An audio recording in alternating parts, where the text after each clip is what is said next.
The snow fell silently, blanketing the town in a serene, almost magical stillness. Each flake seemed to carry with it a whisper of the past, a reminder of the many winters that had come and gone in this historical place.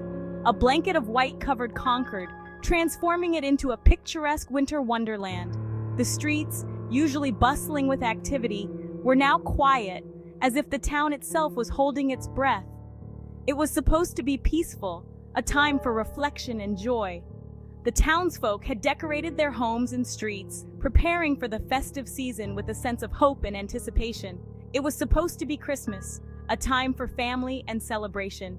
The air was filled with the scent of pine and the sound of carols as children played in the snow and families gathered around their hearths. But under the snow, something sinister stirred. An unsettling presence lurked just beneath the surface, casting a shadow over the town's festive spirit. The year was 1864, a time of great turmoil and uncertainty. The nation was divided, and the echoes of conflict reached even the quietest corners of Concord. The Civil War raged on, tearing the nation apart. Brothers fought against brothers, and the land was stained with the blood of countless soldiers. The war's impact was felt far and wide, leaving no one untouched. But a new war brewed, one that was unlike any other. It was a war that defied the natural order, a battle against an enemy that should not exist, a war unlike any other, a war against the dead. The very fabric of reality seemed to unravel as the dead began to rise, driven by an insatiable hunger for the living. A war against the dead, who emerged from their icy graves with a terrifying purpose. Their presence cast a pall over the town, turning the once peaceful streets into a place of fear and dread. Inside the cozy March household, 4 sisters prepared for Christmas. The warmth of the fire and the love they shared provided a stark contrast to the cold, dark world outside.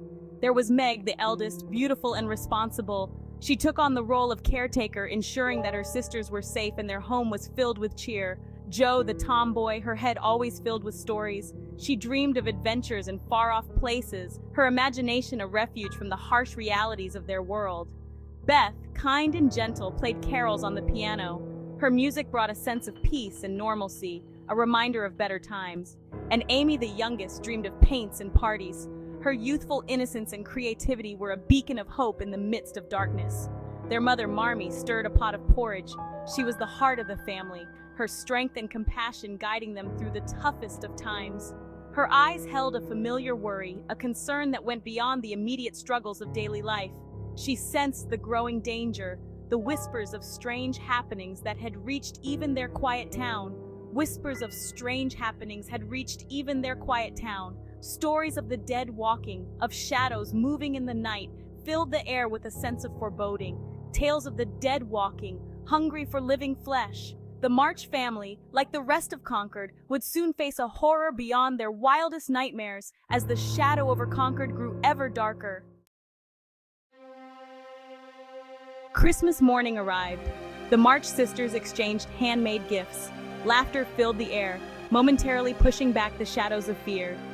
Jo, ever the adventurer, regaled her sisters with a dramatic reading of her latest story, a tale of brave knights battling monstrous creatures. But the festive cheer was shattered. A blood-stained note arrived, delivered by a breathless messenger. Concord was in danger. The dead were rising. Families were fleeing. We will not give in to fear. We will celebrate Christmas. We will keep our traditions. We will face whatever comes, together. Fear hung heavy in the air, thicker than the falling snow. News from the front lines was scarce. Their father, serving as a chaplain, was missing. The girls clung to hope, but the silence was deafening. That evening, Laurie, the boy next door, arrived at their doorstep. He brought news grim and urgent. The rumors were true. The dead walked. They craved living flesh. Concord was their next target. I pledge to protect the Marches. I will teach you how to fight, how to defend yourselves. They practiced with knives and hatchets, their movements clumsy but determined. Days later, a figure emerged from the blizzard. The snowstorm had raged for days, obscuring everything in a thick white veil. The family had almost given up hope, but then, through the swirling snow, a shadowy figure appeared, trudging slowly towards them. It was their father, gaunt and weary, but alive. His clothes were tattered and his face was pale and drawn, but there was no mistaking him. He had survived the unimaginable and returned to them. Relief washed over them, followed by a chilling realization. They embraced him, tears streaming down their faces, but there was something different about him. A haunted look in his eyes that spoke of horrors they could not fathom. He bore the weight of a terrible secret. His eyes, once full of warmth, now held a cold, distant stare. He had seen things that no one should ever have to see. He had seen the undead, fought them. The battlefields were no longer just places of human conflict. They had become the hunting grounds of the undead. He told them of the horrors he witnessed on the battlefields. His voice trembled as he recounted the scenes of chaos and terror, of comrades falling only to rise again as mindless monsters, soldiers fallen in battle, rising again as mindless monsters. The dead did not stay dead. They clawed their way out of the earth, driven by an insatiable hunger for the living. He spoke of their insatiable hunger, their relentless pursuit of the living. No matter how far you ran, no matter where you hid, they would find you. Their hunger was never ending, their pursuit relentless. I have seen the undead, fought them. The words echoed in the room, heavy with the weight of his experiences. His voice was filled with a mixture of fear and determination, the horrors on the battlefields. Soldiers rising again as mindless monsters. The scenes replayed in his mind, a never-ending nightmare that he could not escape. The sisters listened, their faces pale with terror. They had grown up hearing stories of monsters and ghosts, but this was different. This was real, and it was happening now. The world they knew, the world of Christmas carols and sisterly squabbles, seemed to crumble around them. The warmth and safety of their home felt like a fragile illusion, ready to shatter at any moment. The reality of the undead was a cold, harsh truth that they could not escape. Section 5. The calm before the storm. A strange calm settled over Concord. The snow continued to fall, muffling the world in silence. But the March family knew. They had seen the fear in their father's eyes. They had heard the stories. The undead were coming. They prepared for the inevitable. Boarding up windows, sharpening knives, and reinforcing doors, they gathered provisions, water, and medical supplies. They turned their home into a fortress. As the sun began to set, casting long shadows across the snow, a sense of dread filled the air. The calm before the storm. The world held its breath. Night fell. The silence was shattered by the moans of the undead. They came in hordes, drawn to the scent of the living. Their eyes glowed an eerie green in the moonlight. Their moans sent shivers down their spines. The first wave hit the house like a storm. They slammed against the barricaded windows and doors. Their rotting hands clawed at the wood, hungry for flesh. The sisters fought back with a ferocity they never knew they possessed. Fueled by adrenaline and fear, I swung my hatchet with deadly precision. Meg, her voice trembling but firm, loaded and reloaded their father's old musket. Amy, small but fierce, stabbed at the undead with a knitting needle. The battle raged throughout the night. Just when their strength began to fail, a figure emerged from the shadows. Their father, armed with a rifle and grim determination, joined the fight. He fought like a man possessed, his eyes filled with a terrible grief. He had seen the face of evil, and he would not let it take his daughters. But the victory came at a terrible cost. Beth, sweet, gentle Beth, was bitten. She succumbed to the infection as the first rays of dawn painted the sky a bloody red.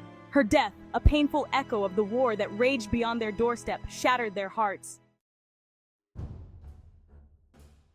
The sun rose on a world forever changed. The once bustling streets of Concord now lay silent, a stark contrast to the vibrant life that once filled them. The dawn brought with it a haunting beauty, a reminder of what was lost and what still remained.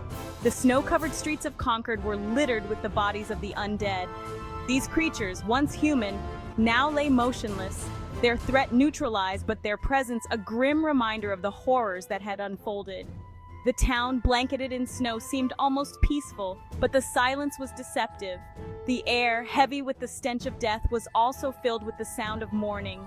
Families and friends gathered in small groups, their faces etched with grief and loss. The fog that hung over the town seemed to mirror the sorrow that enveloped the hearts of its inhabitants. The March family, huddled together in their ravaged home, mourned the loss of Beth.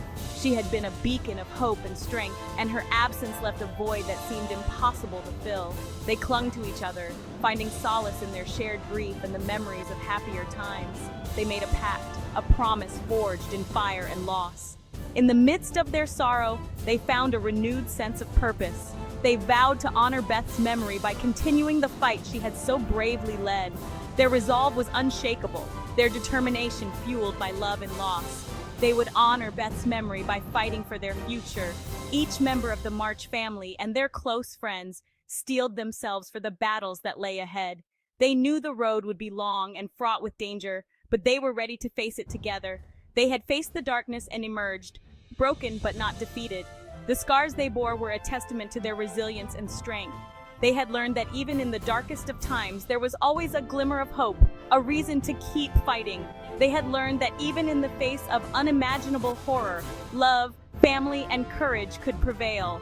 The bonds they shared had been tested and strengthened, and they knew that as long as they stood together, they could overcome any obstacle. They had survived the night of the living dead. The memories of that harrowing night would forever be etched in their minds, but it also served as a reminder of their strength and resilience. They had faced the unimaginable and had come out the other side, stronger and more united than ever. But their battle was far from over. The world was still a dangerous place, and the threat of the undead loomed large. Yet, with each sunrise, they found renewed hope and determination. They were ready to face whatever challenges lay ahead, knowing that together they could forge a future out of the ashes of their past.